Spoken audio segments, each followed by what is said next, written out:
Thank you, Magnus. Well, I have to say I'm very intimidated having watched the president stand up here with no notes and talk for 15 minutes or 20 minutes about all of the things that I care about. And so I am really kind of panicked at the thought of trying to follow that.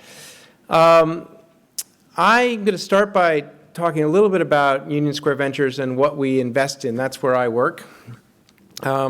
First, in doing that, my purpose is to, first of all, give you a sense of where we're coming from. I had a professor once who was teaching political science, and he said, the important thing is where you stand depends on where you sit. So I'm going to tell you where I sit, and that will give you a little sense of why I'm approaching the problems that I'm going to talk about the way I am, and also a way of filtering my biases, because I do have biases. So we are information technology investors. We don't do nanotech or biotech or material science or energy or anything like that. We do information technology. And within that, we invest exclusively in the applications layer of the internet. We don't do chips, routers, infrastructure, telecom. We do the services that ride on top of all of that infrastructure. And within that, we invest in networks. So we don't invest in e-commerce, for instance. We invest in networks. And those networks bring together the creators of a service and the consumers of that service. And we do that because we think these networks are the most powerful and fundamentally transformative forces that we see today in the global economy. And why is that? Why do these networks have this ability? Well, they are actually bringing some really amazing economics to problems as diverse as housing, healthcare, finance. So how does that happen? So, well, if you think about it, by connecting a creator and a consumer directly, you're cutting out what was the model for producing economic value for about 200 years. Interestingly, not 2,000 years, 200 years. The bureaucratic hierarchy, the organization, the firm has only been a model for producing economic value for about 200 years, but that's the model that we know. But if you are, as an example, Lending Club, which is one of our portfolio companies, you connect a borrower directly with a lender over an information system. Well, think about the way that was done in the past. There was a bank that took in deposits from people and then turned around and had a process for lending that deposit. That was a fairly high-cost process. Well, how is it possible that this happens on the internet? It happens because there's a layered architecture. The internet separates the communications layer, all of the problems of getting a bit from point A to point B, from the applications layer. And if anybody's studying this, there's a whole sophisticated sort of 7-layer model for how it actually does that. That's kind of an accident. That was a bunch of engineers who designed it in that way. But the result of that is that you as an entrepreneur can reach a global audience without paying for any of that infrastructure. Historically, if I wanted to provide a service to somebody in Bangladesh, I basically had to construct a path to get my service from here to Bangladesh. Today, everybody assumes that infrastructure is there. So I've separated the communications layer. And so the other piece of it is that communications layer is open and permissionless. The president talked about this, talked about the importance of openness.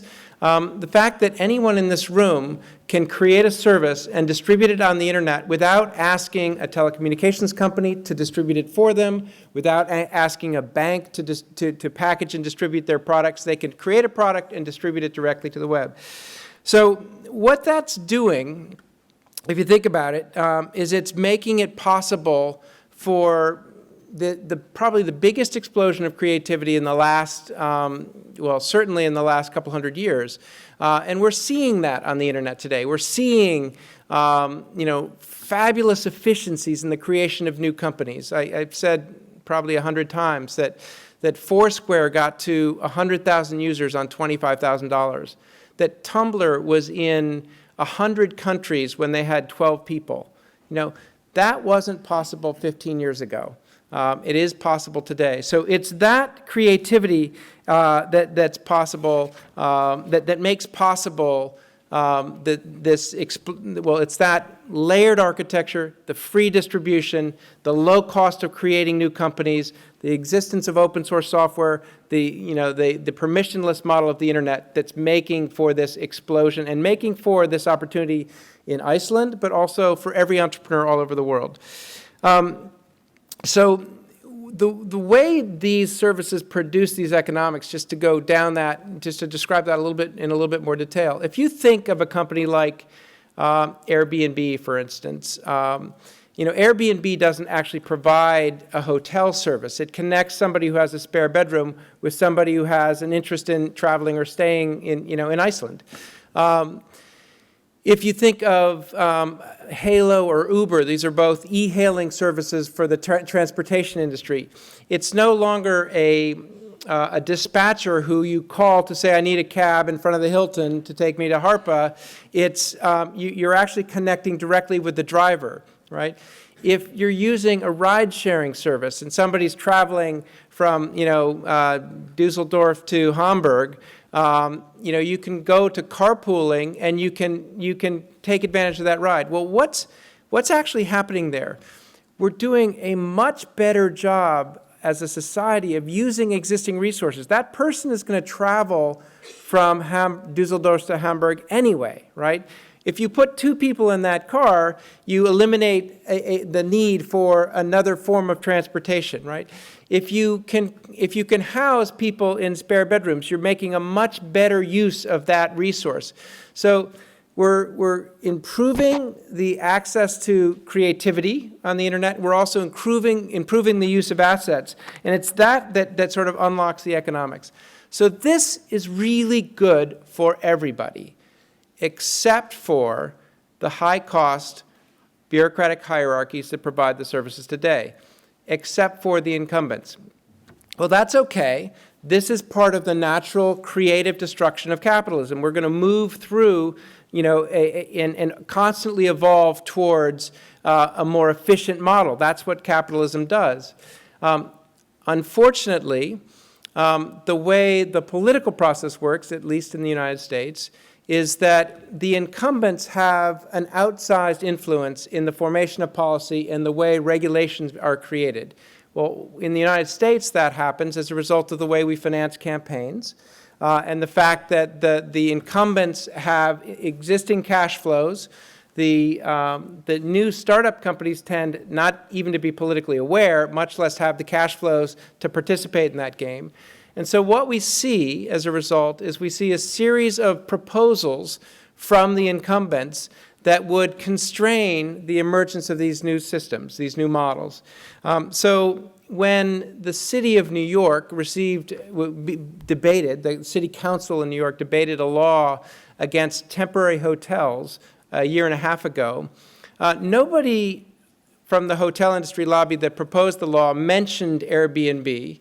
They did mention, unscrupulous landlords who were converting flop houses into SROs and, renting them out to, unsavory people.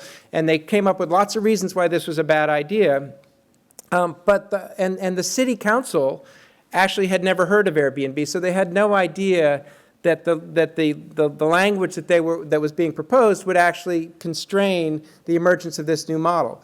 But the hotel industry knew that. The hotel industry actually wrote the language and suggested it to the city council. So we have a law in the city of New York that outlaws temporary hotels, and we've begun we've begun fining Airbnb hosts for hosting guests in their spare bedrooms. So this is going to be a problem, and it's going to be a problem because we are constraining the natural evolution of the economy. And, if you think about the remarks about anti-fragile and the ability to create an environment which benefits from randomness, which benefits as it's exposed to randomness, I think what you really want is one that does that in a graceful way. right? You could argue that, and the president did argue, that Iceland benefited from the financial collapse. I think that's true. In New York City, we had the same financial collapse, and the startup community in New York benefited greatly from the financial collapse. Wouldn't it be better if we could limit the number of the amount of damage? If we could, instead of waiting for a very big pent-up problem to crash and then rebuild from that, wouldn't it be better to have lots of small crashes that were spread across the economy, affected nobody as dramatically as the financial collapse affected us? Well, that is what you're looking for in an anti-fragile system. Unfortunately, to the degree that the incumbents are able to use policy and regulation to resist the emergence of these new hyper-efficient models, the result of that is not going to be that the hyper-efficient models don't ultimately win, because it's kind of like grass growing up through the pavement. It will ultimately win, right? The result of that is going to be that the collapse is going to be much more disruptive, right? It's not going to be small, it's not going to be incremental, it's not going to be graceful, it's going to be much more disruptive. So what can you, as members of the startup community, do to help, move through this part of our sort of natural economic evolution? Well, the first thing I think we have to do is may seem like a little bit of a contradiction. The first thing I think we have to do is recognize that there is a role for the government in the economy, and there is a role for regulation. A lot of people who are sort of internet purists or internet libertarians or internet utopians, cyber utopians, believe that we just want to let the internet run and all of these problems will work out. There are going to be problems there are unscrupulous landlords on Airbnb. There are nasty drivers on Uber. There are going to be problems in this economy. There are, and so we need to recognize that these problems exist. We need to recognize that, yes, you as an entrepreneur can reach a customer in Bangladesh, but a unscrupulous hacker in Russia can also steal money from your mother, across the globe. So we have to recognize that there is a role. If we recognize that, we can begin a dialogue with how to do it. The second thing we need to do is recognize that it's going to be the natural inclination of regulators and politicians to try and manage the economy in a way that they understand. And they don't completely understand the internet. Many of the people that run the policy process in the United States are still having secretaries print out their emails. So this is a new world for them. So we need to help educate them on how to work with this. So what I want to propose is the second important piece. Recognize that there is a role, and then think about how that role can be sort of reinvented to take advantage of this new network as opposed to try and fight against it. So I'm going to throw out a notion that I call Regulation 2.0. In thinking about that, the key is, instead of a policymaker or a regulator thinking of the internet as the problem, they should be thinking of the internet as the solution. So let me give you an example in the area of regulating transportation. Today, in the city of New York, the way we regulate the taxi industry is we put inspectors on the street in cars, usually unmarked cars, and they flag taxi drivers who are doing things that they don't think are legal, running around with passengers with their off-duty sign on and things like that. Then they flag them and they give them a ticket. That is a very high-cost model. If you think of what an Uber or Halo does, because it's a network that connects a driver directly with a passenger, there is an enormous amount of information in that network. You know where the ride was picked up, where the passenger was picked up. You know where the passenger went. You know exactly how they traveled. You know how long it took they traveled to travel that route. You know exactly how much they paid. The driver rates the passenger and the passenger rates the driver. That's an enormous amount of information that a regulator has never seen before in their lives. If the regulators recognize that and are willing to work with that network, then there's a tremendous opportunity. The problem is that that we are actually the regulators are still treating these networks as the problem, not the solution. And therefore, they're trying to put them in a box. They're trying to say, okay, that the network that links the driver and the passenger, or that links the borrower and the lender, is behaving as a bank or an educational institute or a hotel, and they're trying to regulate them with the same outdated regulations that they regulate the existing model.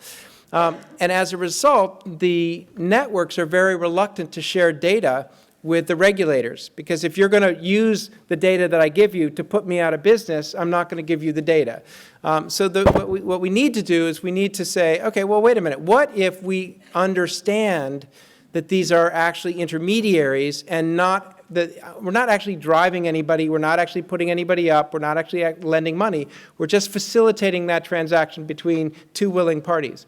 And then the regulator recognizes, okay, I've got to regulate the edge of that network, not the middle. And if I give that network some protection from liability, then I can expect them to share data with me, and that will give me the tool to efficiently manage the edge of that network. So that's a new model of regulation. Why do we need to think about this? We need to think about this because I think startups are going to have to engage in the political process. We have historically, as venture capitalists and startups, been kind of allergic to the political process. We haven't wanted to be involved, and for a long time we haven't had to be involved. In the era where we were doing switches and routers and chips, those things are making some existing capability 10 times faster. That's completely apolitical. Nobody really cares. But when you move up into the applications layer and you challenge an incumbent in the area of financial services, people care, and you immediately have to become politically engaged. So we are going to have to become politically engaged. It's interesting. One of the things one of the criticisms of our community that I think is deserved is that we have demonstrated that we can stop things.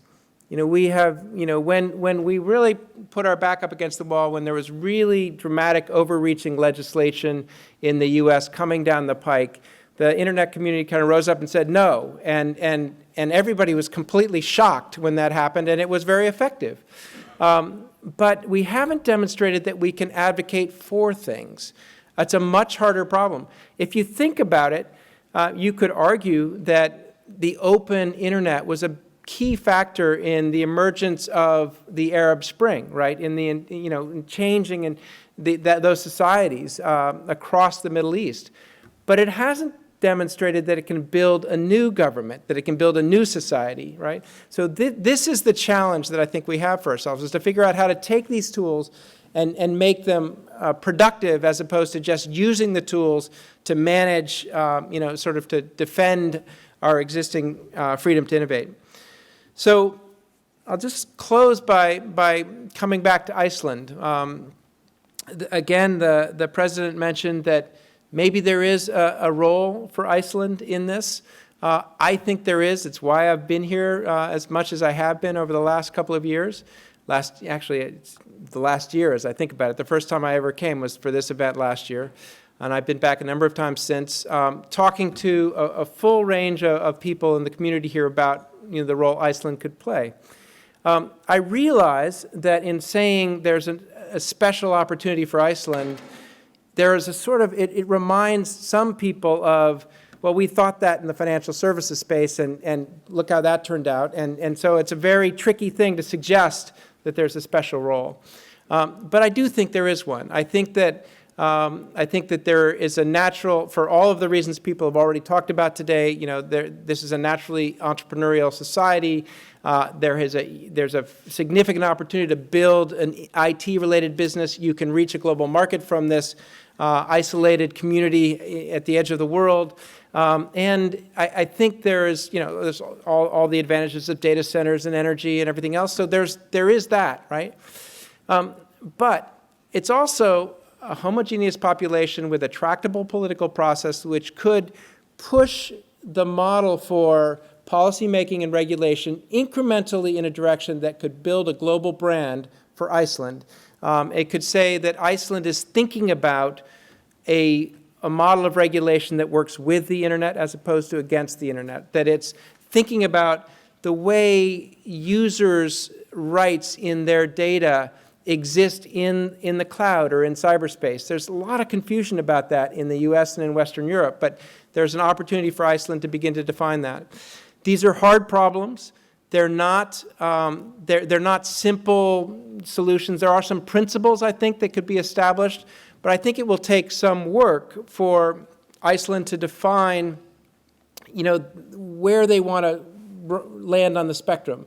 If you push the agenda too far out, then you end up looking like you're just trying to get the internet's about libertarianism and sort of free stuff, and there is no sort of economic development message. I don't think that's the answer. I think you want to push it in a direction that says there's a huge opportunity for innovation and economic development on this platform. Let's see what constraints we need to release in order to be able to unleash that economic development. It's going to be tricky politically. In the United States, one of the things that's interesting is that this kind of policy, this net-friendly policy, isn't about left or right. I mean, there's a whole bunch of issues that I end up working with both the left and the right on in the United States. It's really about future and past. And I think the opportunity for the political process here in the US, in Iceland, like the process in the US, is for one of the parties to seize that vision of the future and say, we want to define that vision of the future. And I think what will happen is that they will end up bringing with them the young people, the people who grew up on the internet, who grew up inside of Facebook, who recognize the value of it, and that will be a very strong political base. But it will be tricky. So that's what the thoughts that I wanted to share. That's it. Thank you.